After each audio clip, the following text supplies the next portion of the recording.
करना डिबेट में बोलने दीजिए मोदी मोदी। यहाँ एक इतने समझदार नहीं है कि ना लड़े आपस में। नहीं समझदार तो मेरे को वो इतने समझदार नहीं है कि आपस में। समझदार हैं, लेकिन आप जिस तरह से काउंटर ब्लास्ट कर रहे हो उनको आप मत करो। वो अपने आप बोल रहे हैं, आप मत करो काउंटर ब्लास्ट।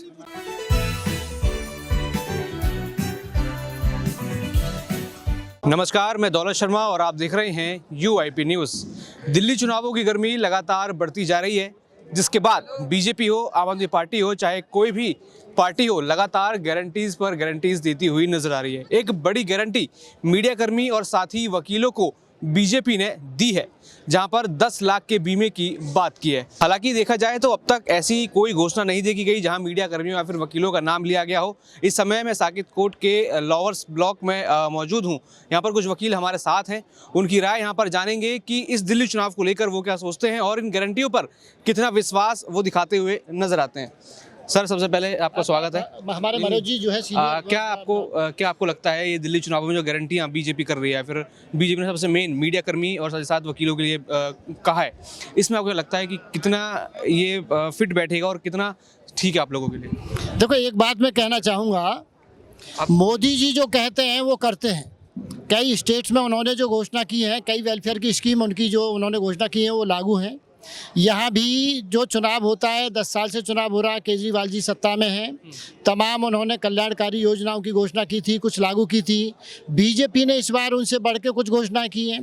तो जनता अगर कल्याणकारी योजनाओं को लेके अगर मान लीजिए वोट देती है, तो इस बार जो कंटेस्ट रहेगा बहुत टफ रहेगा और जनता में आप जाएंगे तो कुछ पता नहीं लग पा रहा है। इस बार साइलेंट करंट है। तो क्या हरियाणा की तरह ये भी इस तरह के साइलेंट रहेंगे? बिल्कुल हो सकता है, कुछ भी हो सकता है। तो वकीलों की जो आमतौर पर दिक्कतें होती हैं, वो आपने देखा कि आज तक ऐसी कोई घोषणा वकीलों को लेकर नहीं हुई। कई सारे विवाद उनके साथ जुड़े हुए हैं, कई सारी चीज़ जुड़ी हुई हैं। तो क्या जो वकीलों का वोट बैंक है उसको नहीं देखा जाता सीरियसली? क्या लगता है आपको? अब ये पॉलिटिकल पार्टीज को देखना है। वैसे वकील का जो वोट है वो बड़ा मायने रखता है सोसाइटी में। वकील ओपिनियन मेकर होता है। वकील अगर किसी पॉलिटिकल पार्टी को सपोर्ट करते हैं तो उसका एक मीनिंग होता है। तो अभी किस तरफ रुझान लग रहा है यहाँ पर, जहाँ जिस जगह हम मौजूद हैं वहाँ पे लोगों को क्या रुझान लग रहा है? मिक्स्ड है यहाँ, मिक्स है। मिक्स्ड है। तो आपने किस तरीके से 10 साल, अगर आपसे मैं पूछूं, जो आम आदमी पार्टी ने काम किए उसको आप किस तरीके से देख रहे हैं? देखिए, नज़रिया अपना अपना है। जिन लोगों को सरकारी योजनाओं का फ़ायदा मिला है उन्हें सरकार अच्छी लगती है। जो मिडिल क्लास है, सारा बर्डन उसकी पॉकेट पे आता है। जो कल्याणकारी योजनाएं जो चला रखी हैं, किसी पर्टिकुलर वर्ग को उसका बेनिफिट मिलता है, किसी पर्टिकुलर वर्ग को उसका नुकसान होता है। तो जिन्हें नुकसान होता है उन्हें ये सरकार बिल्कुल सूट नहीं करती, जिन्हें फ़ायदा होता है उन्हें बिल्कुल सूट करती है। लेकिन जिन्हें फ़ायदा हो रहा है उन्हें भी सरकार ये भारतीय जनता पार्टी ने इस बार आम आदमी पार्टी से कुछ ज़्यादा घोषणा की है वेलफेयर स्कीम्स की। तो इसलिए इलेक्शन काफ़ी कांटे का रहेगा और इंटरेस्टिंग है। ठीक है सर, मैं आपके पास आता हूँ। क्या वकीलों के तो ऐलान कर दिया, लेकिन क्या और भी उम्मीदें वो जो वकीलों के दल होते हैं या फिर कह लीजिए उनकी क्या उम्मीदें और भी होती हैं पॉलिटिकल पार्टी से कि उन पर भी क्या ध्यान दिया जाए? नहीं, देखिए, ऐसा है, जो मेडिकल स्कीम थी केजरीवाल जी की, उसका बेनिफिट दिल्ली के सभी वकीलों को नहीं मिल रहा था। जो दिल्ली NCR में रहते हैं लेकिन प्रैक्टिस वर्षों वर्ष से और 2-2, 3-3 पीढ़ी से दिल्ली में कर रहे हैं, उस मेडिकल स्कीम का उनको फ़ायदा नहीं होता था। और दिल्ली में आयुष्मान भारत जैसी योजना को केजरीवाल ने लागू नहीं होने दिया। इसके कारण से क्या था, ये एक वकील का बहुत बड़ा वर्ग, लगभग 2/3 वर्ग उस सुविधा का लाभ नहीं उठा पाता था। लेकिन अब मोदी जी की जो सरकार ने जो योजनाओं को किया है वो एक क्रॉस द बॉर्डर किया है कि जो दिल्ली में रजिस्टर्ड एडवोकेट्स हैं, वो चाहे फिर कहीं भी रहते हैं, चाहे वो हरियाणा रहते हैं, उत्तर प्रदेश रहते हैं, उन सबको उसका लाभ मिलेगा।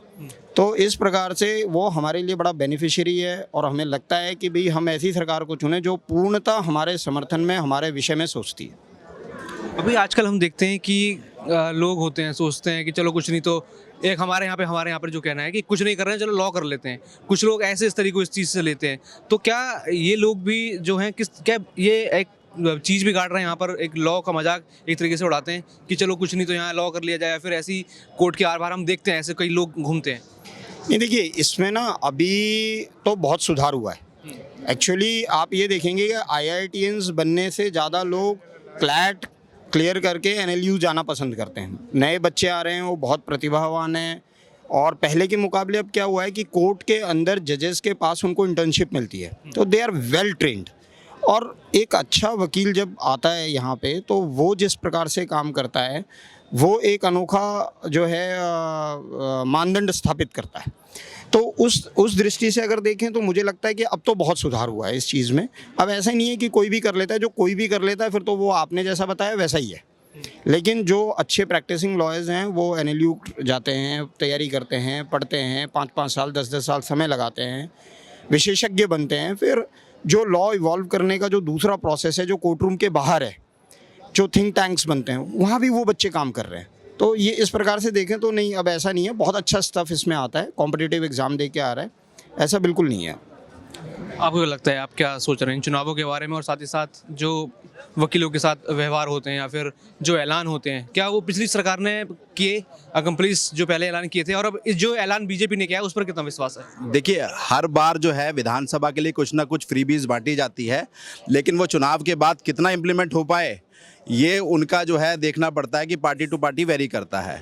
इस बार हम लोग भी देखते हैं कई फ्रीबीज बांटी गई है। अगर केजरीवाल जी 2000 दे रहे हैं तो कोई 2500 दे रहा है, कोई उससे भी ज़्यादा देने की बात करता है। लेकिन धरातल पर कितना काम हो पाता है, कितनी स्ट्रांगली बात कर पाते हैं, वो बात देखी जाएगी इलेक्शन के बाद, जब पॉलिसीज़ बनेगी, सरकार बनेगी।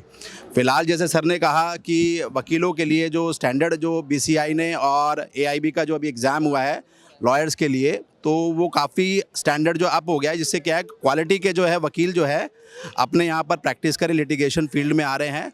जो आप कह रहे थे कि जो हर कोई लॉयर्स कर लेता है लॉ करने के बाद, वो अब उस पर रिस्ट्रिक्शन लगाई जा रही है, तो वो धीरे धीरे प्रोसेस लाया जा रहा है। तो मेरे ख्याल से लग रहा है कि भविष्य में उसका लाभ ज़रूर मिलेगा कोर्ट को भी और लिटिगेशन प्रोसेस में भी। क्योंकि हमने देखे हैं कि लोग बस कर लेते हैं, लॉ कर लेते हैं, फिर उनको केसेस अगर दिए जाते हैं, हमने कई केसेस में देखा है कि वकील को सही जानकारी नहीं, केस इस तरीके से कुछ लोग पीड़ित परेशान उसमें हो रहे हैं। देखिए, हर चीज़ के लिए कुछ ना कुछ प्रोसेस में समय तो लगता ही है। एक नया वकील जो न्यू इंटर्न बन रहा है या न्यू लॉ में आ रहा है, ही और she should have a good support, और ये सपोर्ट अच्छे सीनियर लॉयर ही दे पाएंगे या जजेस दे पाएंगे। तो इसके लिए भी उनको विचार करना पड़ेगा।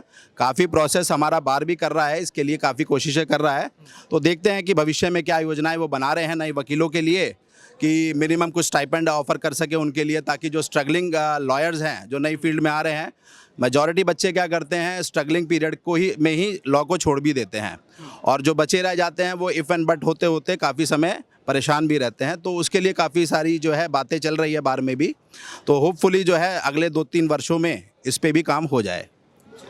हाँ जी सर, क्या लग रहा है आपको, दिल्ली के चुनावों का माहौल क्या लग रहा है, और इन गारंटीज़ पर कितना विश्वास है? देखिए, गारंटीज़ तो जब भी कोई पार्टी आती है, हम पिछले काफ़ी वर्षों से देखते आ रहे हैं, गारंटी आती हैं लेकिन इम्प्लीमेंटेशन कुछ नहीं होता है।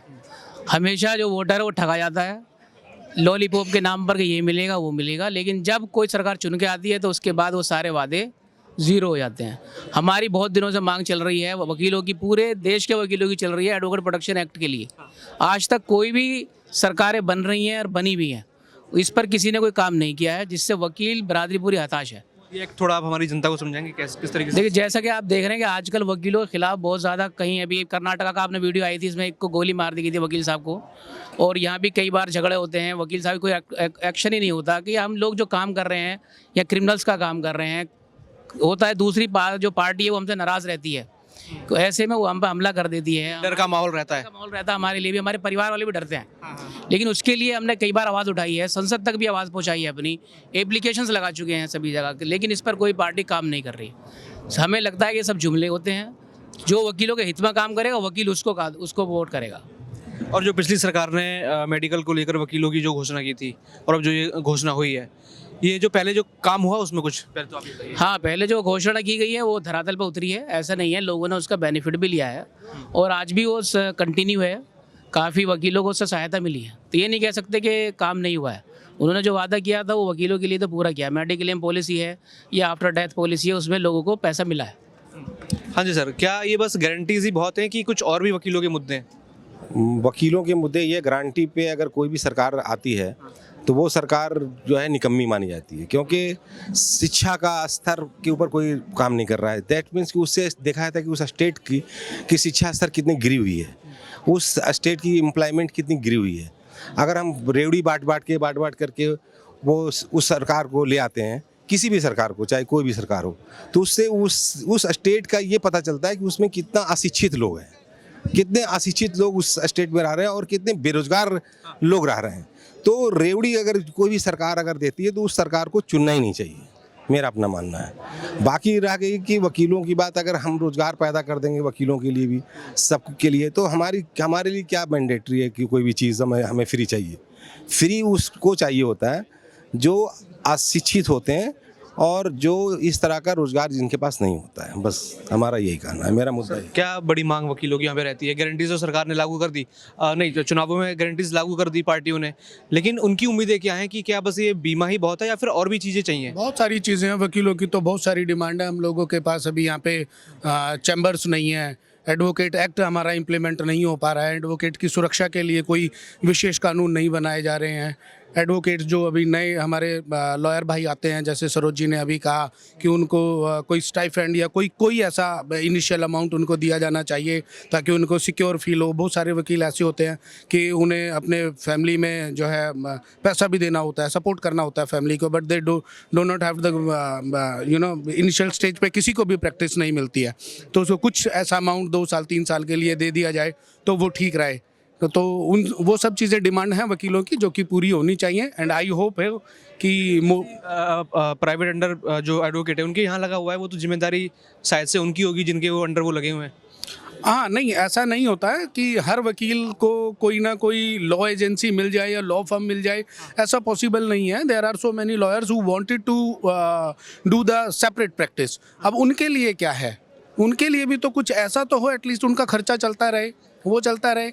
नए लॉयर्स को 10-10, 20-20 साल बाद, मतलब even you are not eligible to fill the form of the chambers. 5 साल 10 साल बाद आप एलिजिबल होते हो कि अब आप चैम्बर के लिए अप्लाई कर सकते हो। तो हमें एटलीस्ट कोई बैठने की जगह दे दी जाए जो फ्रेशर्स हैं अपने, तो ऐसा भी कुछ नहीं है। यहाँ पर कितने वकील होंगे आपके हिसाब से कि जो बिना चैम्बर के होंगे? चैम्बर हैं कितने? 800 चैम्बर हैं हमारे पास केवल। और वकील कितने यहाँ पे? वकील मेरे ख्याल 2,000 से ऊपर वकील हैं। हाँ, ऐसे तो हाँ 2,500 के अप्रॉक्सीमेटी कार्ड बन गए। ऐसे तो अगर वोटर वाइज देखें ना 8,000 रजिस्ट्रेशन है। देखो वकील साहब ने बताया 8,000 रजिस्ट्रेशन है यहाँ पर, और जो चैम्बर है 800 चैम्बर है, जिसमें कुछ अकेलों मिले हैं, कुछ को डबल मिले हैं। ठीक है, वकील ने 2 चैम्बर लिए। हाँ, एक वकील को 2 जगह मिला है, सीनियर को। हाँ सही है, ये 2 वकीलों को 1 चैम्बर और कुछ सीनियर वकीलों को सिंगल चैम्बर जो छोटे हैं। लेकिन अदर है सब एक दूसरे से मिलके काम कर रहे हैं। लेकिन एक जो वहाँ प्लेस भी है, खाली प्लेस, वहाँ भी चैम्बर बन सकते हैं। बहुत प्रॉब्लम है वकीलों को, मत जो है दर्द जो हमारे अंदर से जो उछल जाएगा वो बयान नहीं कर पाएंगे हम। बहुत दर्द है वकीलों को, बैठने की जगह नहीं है प्रॉपर। ठीक, कुछ इतना बस मैं कुछ नहीं बोल पाऊंगा ज़्यादा आगे। मैं नहीं, कोई नहीं, आज हम इसलिए आए हैं, आप लोगों की बात ही जानने आए हैं। कोई नहीं, भाई वकीलों को चैम्बर बिल्कुल होना चाहिए। ठीक है, जैसे मेरे भाई ने कहा एडवोकेट प्रोटेक्शन एक्ट बिल्कुल लागू होना चाहिए, ये सबसे हमारे प्योरिटी है। सेकंड थिंग, मैं किसी पार्टी से ज़्यादा बिलोंग नहीं करता, लेकिन हाँ एक बात तो है, केजरीवाल जी ने ये तो किया कि आज तक किसी वकील भाइयों को किसी ने नहीं पूछा था। उन्होंने हमारे लिए ये सुरक्षा बीमा जो भी दिया वो व्हाट्सएवर, और ये हमारी कॉमर्शियल राइट हम दे रहे थे उसमें, वो भी डोमेस्टिक की है। और बीजेपी जो ऐलान कर चुकी है, ऐलान कर चुकी है, नहीं तो वो भी आएगी। वो तो देखो ऐसा है, इलेक्शन के बाद, इलेक्शन से पहले तो ये सब यही कहते हैं कि आओ हम ताजमहल भी तुम्हारे नाम कर देंगे, और उसके बाद तो पानी का गिलास भी नहीं मिलेगा। ये सब रेवड़ी है। बिल्कुल सही बात है। पानी का कहकर पानी हमारे को साफ भी नहीं मिला है। ये हम भी दिल्ली में लोकल हूँ मैं यहाँ का, तो यहाँ पर का पानी ऐसा है जैसे खारा पानी, मतलब पानी पीने योग्य नहीं है। उसमें अमोनिया का स्तर बहुत ज़्यादा बढ़ा हुआ है। हाँ, क्या लगता है फिर आपको, ये जो 10 साल सरकार रही, अभी क्या बदलाव की लहर दिल्ली में चल रही है? बिल्कुल बदलाव की लहर है। करीब ओनली मोदी गवर्नमेंट ही इसको चेंज कर सकती है, और करीब करीब 38 से 45 सीटों की भाजपा लीड कर रही है इस इलेक्शन है। वकील उनके साथ हैं? बिल्कुल बिल्कुल, करीब करीब 60% वकीलों का वोट भाजपा के लिए जाएगा। हाँ जी सर, आप कुछ कह रहे थे? देखिए मूलतः सबसे बड़ी बात ये होती है कि हम बेसिकली अपने सेल्फिश ना हो, हमने पूरे राष्ट्र का देखना चाहिए। और यह निश्चित रूप से मैं मान सकता हूँ कि राष्ट्र का ख्याल करने की जिस तरह से मोदी गवर्नमेंट के अंदर स्टेमिना है और उनकी दृढ़ इच्छा है, और वो केजरीवाल एक बिल्कुल लिमिटेड क्षेत्र तक सिमटा हुआ है। लेकिन वही बीजेपी जब केंद्र में रही, उन्होंने वकीलों के लिए क्या करा? उन्होंने वकीलों एक चीज़ मैं आपको बहुत क्लियर स्पष्ट कर दूं, वकील अपने आप में बहुत सक्षम है। वकीलों को किसी की सपोर्ट की जरूरत नहीं है। यदि ये इंश्योरेंस भी नहीं कराया जाएगा तो बहुत बड़ी आफत नहीं आने वाली है। सारे वकील अपना इंश्योरेंस अपने आप परिवार का करा सकते हैं। और वकीलों की सक्षमता को इनको पंगु बनाने का काम मैं तो नहीं समझता कि इस तरह की जो रेवड़ी बांटी जा रही है वो किसी भी पार्टी की तरफ से हो, वो ठीक है। सिर्फ हमें राष्ट्रीय मुद्दों के ऊपर ही अपनी वोट को देना चाहिए। देश सर्वोपरि है, राष्ट्र सर्वोपरि है। जो अपनी पार्टी इनको छोड़ करके भी देश के बारे में सोचता है उसी को वोट जाएगी। और राष्ट्र के प्रति जिन लोगों का समर्पण है उन्हीं के लिए वोट जाएगी। हम राष्ट्र से प्रेम करते हैं, हम अपने प्रोफेशन से प्रेम करते हैं, निश्चित रूप से इसमें कोई शक नहीं है। पर हम अपने प्रोफेशन को प्रायोरिटाइज नहीं कर सकते। हमारा प्रोफेशन नहीं, हमारा राष्ट्र प्रायोरिटी है। हम राष्ट्र को ही राष्ट्र के कारण से, क्योंकि राष्ट्र की भावना को अपने साथ रख रहा है वो नरेंद्र मोदी रख रहा है। जो वायदे करता है वो भी पूर्ण करता है। और देश के हर चीज़ का, देश की इकोनॉमी का मामला आए, चाहे देश की राष्ट्रभक्ति का मामला आए, चाइना के सामने खड़े होने का मामला आए, पाकिस्तान को उसकी क्या नाम है औकात दिखाने का मामला आए, उसकी मान में जाकर के उसको दहाड़ने का मामला आए, ये सारी चीज़ें वीरता के जो प्रतीक हैं नरेंद्र मोदी के, हम तो निश्चित रूप से नरेंद्र मोदी जो वीरता का प्रतीक है। जिस समय मैं नरेंद्र मोदी के बारे में सोचता हूँ तो मुझे ऐसा लगता है कि योगेश्वर श्री कृष्ण स्वयं आकर के महाभारत के युद्ध में अपनी भूमिका निभा रहे हैं। और जब मैं सोचता हूँ छत्रपति शिवाजी के बारे में, जिस समय विकट परिस्थितियों में छत्रपति शिवाजी ने मुगल जो अत्याचार कर रहे थे उनके सामने अपना खड़े होकर के अब योगदान दिया था, उसी तरह से मैं महाराणा प्रताप क्या नाम है छत्रपति शिवाजी, जितने भी राष्ट्रीय पुरुष रहे हैं हमारे यहाँ पर, उन सब का प्रतीक, उनकी छवि देखता हूँ मैं उनके अंदर। उसके कारण से निश्चित रूप से हमारे अधिकतर वकील नरेंद्र मोदी के साथ है। तो सर ये लग रहा है राजनीति अभी इसी तरफ जा रही है, बीजेपी की तरफ? जी भाई साहब, माहौल तो ऐसा ही बन रहा है, लेकिन फिर भी दिल्ली में काफ़ी कांटे की टक्कर रहेगी। हालांकि फ्रीबीज के खिलाफ तो हम भी है, क्योंकि हमारा देश कर्म पे विश्वास रखता है। तो अपने कर्म प्रधान देश होने के नाते अगर आप ऐसे ही फ्रीबीज बांटते रहेंगे तो व्यक्ति कर्म करने निकलेगा क्यों घर से बाहर। तो जो है इसलिए जो है ये मेरा व्यक्तिगत मत है कि फ्रीबीज की टॉफियाँ ना बांटे, हर जगह पे व्यक्ति को कर्म करने की जो है की तरफ प्रेरित करे, बजाय इसके कि मैं ये कर दूंगा, मैं वो कर दूंगा।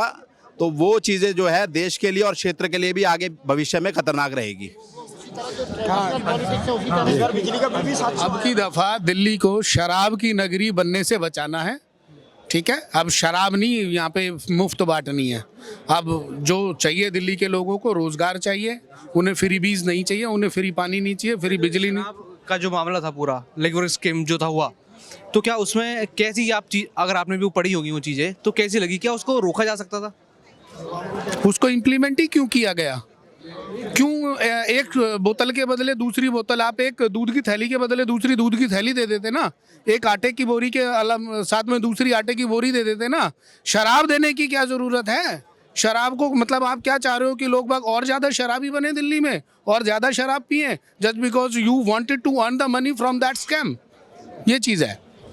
हाँ जी सर। जी देखिए, अभी देश के अंदर दो ही बात चल रही है। हम बात करना चाहते हैं as a lawyer, as a client के हित की बात करते हैं कोर्ट में। इसी तरह देश और राज्य के अंदर अभी रोजगार की बात होनी चाहिए, अच्छी शिक्षा की बात होनी चाहिए, अच्छी स्वास्थ्य की गारंटी की बात होनी चाहिए।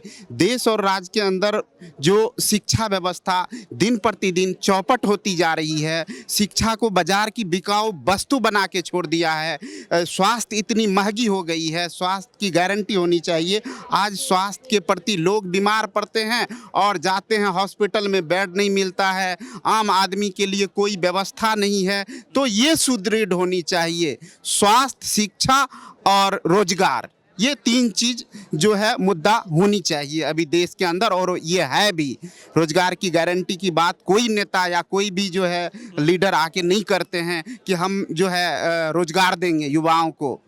या युवाओं के लिए हम ये जो है अच्छा शिक्षण संस्थान में फ्री एजुकेशन देंगे। एक छोटी सी एजुकेशन जो कि आज भी देश के अंदर जेएनयू के नाम आप लोग भी जानते हैं, जिसे आज बदनाम किया जा रहा है, वो एकमात्र है जहाँ पे बीपीएल और एपीएल गरीबी रेखा बिलो पावर से जो नीचे के स्टूडेंट है उनको कम जो है खर्च में शिक्षा मिल रही है, उसको भी बंद करने के जो है नाम पे साजिश रची जा रही है।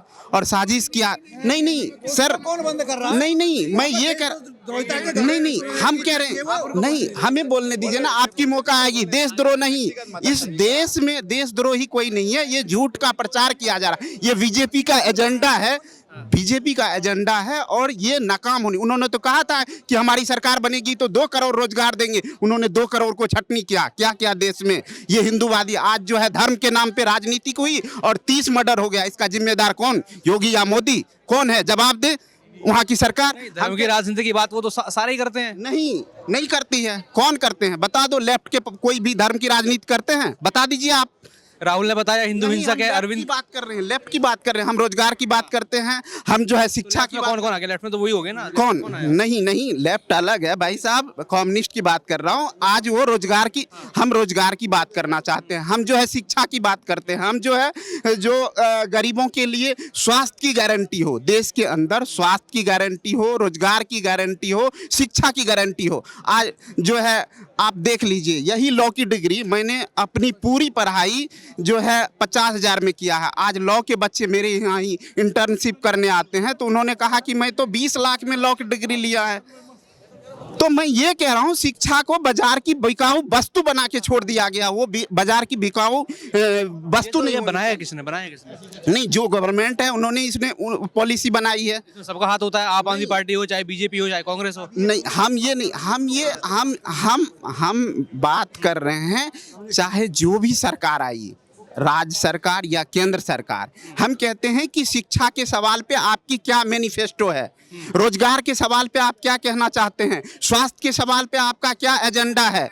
लेकिन कहने की बात है। और उन्होंने कहा, मोदी जी ने जब सत्ता में आने से पहले कहा था कि मेरी सरकार बनेगी तो 2 करोड़ युवाओं को रोजगार देंगे। 2 करोड़ को छटनी कर रहा है, हर चीज में छटनी हो रही है सर। उसके बाद रोजगार नहीं मिला, नहीं रोजगार कहाँ मिला? आप देख लें, startup India, make in India, ये सब शुरू किया वो। हाँ, नहीं, ये जो किया है, जो startup India, make in India, ये सब चीजें नहीं, वो अलग चीज है, उससे हम नहीं, जो उससे रोजगार नहीं आएगा, अब तलो, अब नहीं लड़ा नहीं। हम ये कहना चाहते हैं कि अभी उन्होंने कहा तो ये पकौड़ा तलने के लिए, हम पढ़ाई की है पकौड़ा तलने के लिए, हम पकौड़ा नहीं तलेंगे ना। हमारी जो एजुकेशन है, हम जो एजुकेशन लेके आए हैं, हमारी एजुकेशन है वकालत पेशा में, तो हम वकील बन के अच्छे क्लाइंट को फैसिलिटी दें, ना कि हम जाके पकौड़ा तलें। पकौड़ा तलने के लिए हम नहीं आए हैं। ये मजे लेने होते हैं ना, तो मैं भड़काता और भड़काता। आप बोल ही इस तरह, वकील साहब बोले जब आप सवाल जवाब कर रहे हो उन्हीं से, वो बोल रहे हैं, उन्हें बोलने दो। एक जगह में इनको खड़ा करता, एक जगह में इनको खड़ा करता, फिर मैं भी मजे लेता, फिर ये सारे मजे लेते। वो ऐसा वकील भाई हैं, आपस में इस तरह के मत करो जो हर कोई यहाँ एक समझदार नहीं है कि ना लड़े आपस में। नहीं समझदार तो मेरे को वो इतने समझदार नहीं है। समझदार हैं, लेकिन आप जिस तरह से काउंटर ब्लास्ट कर रहे हो उनको आप मत करो, वो अपने आप बोल रहे हैं आप मत करो काउंटर ब्लास्ट। भाई मेरा काम ही सवाल पूछना है भाई साहब। हाँ जी, 1 मिनट। असल में कम्युनिस्टों की तो आदत है, बारिश रसिया में होती है तो छाता यहाँ तानते हैं। और चाइना ने जिस समय 1962 के अंदर युद्ध किया, उस समय भारतीय मजदूरों को क्या नाम है, भारत के पूंजीवाद से मुक्त कराने के लिए ऐसे नारे इन लोगों ने लगाए। लाल सलाम वाले हैं ये लोग। इन लोगों की स्थिति है, यदि आप मेट्रो में जा रहे हो, मेट्रो में अनाउंसमेंट हुई कि अगला दरवाजा सरिता विहार का है और दरवाजा बाईं तरफ खुलेगा, यदि कम्युनिस्ट दाईं तरफ खड़ा हुआ है, वो कहता हम तो दाईं तरफ खड़े हुए हैं, ये दरवाजा बाईं तरफ कैसे खुल गया? और ये देखिए द्वारका में यदि 9 सेक्टर 12 सेक्टर से पहले आ गया या 12 सेक्टर के बाद 9 सेक्टर आया तो इन्होंने तो कमी उसमें यही देखनी है कि 12 सेक्टर 9 तो पहले आना चाहिए ना, 12 बाद में कैसे आ गया, 9 पहले आना चाहिए, 12 के बाद कैसे आ गया। इन लोगों की स्थिति यही है, इनकी राष्ट्रीयता जीरो है, शून्य है, इन लोगों को इस देश से कोई लेना देना नहीं है। पर जहां पर जो लाल सलाम वाले जहां पैदा हुए थे वही नष्ट हो गए। आपने बात कह दी, अब बात घुमाएंगे नहीं, दिल्ली चुनाव पर बात थी वहीं रखते हैं। चलिए बात घुमाएंगे नहीं, दिल्ली चुनाव पर ही बात थी वहीं जहां तक बात जेएनयू की बात कर रहे थे, ये जेएनयू की बात कर रहे थे, वहां पर देशद्रोही लोग भारत तेरे टुकड़े होंगे ईसा अल्लाह के नारे लगते हैं। ऐसे लोगों को तो गोली मार देनी चाहिए सालों को। इतना गुस्सा मत होइए। इन्होंने लाल सलाम पे बोला, हम लाल सलाम ही है, ठीक ना। आप लोग डिबेट में शुरू करना, डिबेट में बोलने दीजिए। मोदी बात उसका नहीं है, ये अच्छी बात है। मोदी बोले, हम तो कहते हैं भगवान बोले, ज्यादा भगवान बोलेंगे ना तो स्वर्ग का रास्ता इनके लिए बहुत अच्छा है। बाकी और कोई रास्ता इनको चाहिए। एक मिनट रुक जाना विक्रम, रुक जाना। खत्म करेंगे एक मिनट। इन्होंने कहा कि लाल सलाम को जहां से आया था वहीं भेज देना चाहिए। हम भाई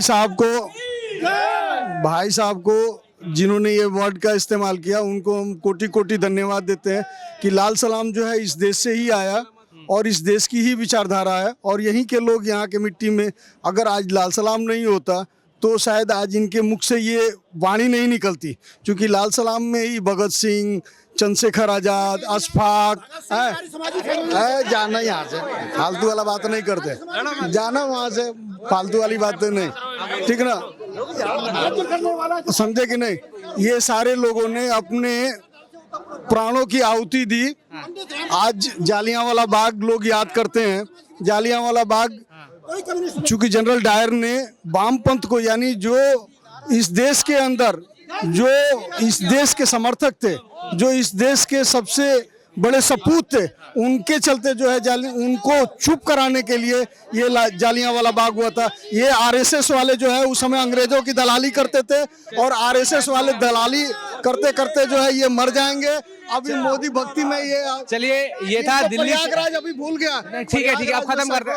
नहीं डिबेट हो जाएगी, अब खत्म करते हैं सब गुस्से में। और वो लाश जो है छुपा करके रखी हुई है, ठीक है ना। देश विरोधी शक्तियों की आवाज है कि सैकड़ों लोग मर गए। आप लोग डिबेट, लोगों को आंखों से देखना चाहिए कि वहाँ पे सैकड़ों लोगों के मरने के बाद भी करोड़ों लोग आ रहे हैं। उन आस्था को ठेस पहुंचाने का काम करते हैं देश विरोधी शक्तियां हैं ये लोग, जो देश को बदनाम करने की साजिश रचते हैं।